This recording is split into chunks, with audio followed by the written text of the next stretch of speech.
La situazione del complesso è una situazione di ammaloramento abbastanza diffuso e ha a che vedere con la tipologia edilizia e con la realizzazione ed anche i materiali, per cui c'è un orientamento complessivo a un tema e un problema di vetustà dei materiali.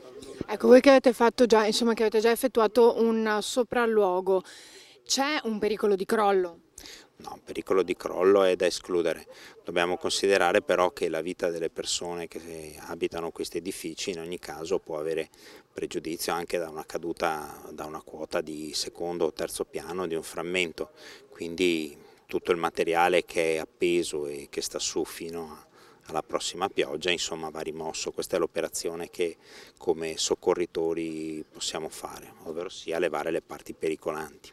Dopo aver messo l'edificio in sicurezza, i vigili del fuoco intervenuti in via Prabello per il crollo di un pezzo di cornicione hanno effettuato un sopralluogo, da cui è emersa l'effettiva pericolosità, se non di crollo, di parti pericolanti. Ora però spetta ad Ater fare il resto. Noi per prassi, terminato l'intervento di soccorso, chiaramente passiamo la consegna a chi di competenza per le operazioni di ripristino e di messa in sicurezza e verrà fatto anche in tal caso.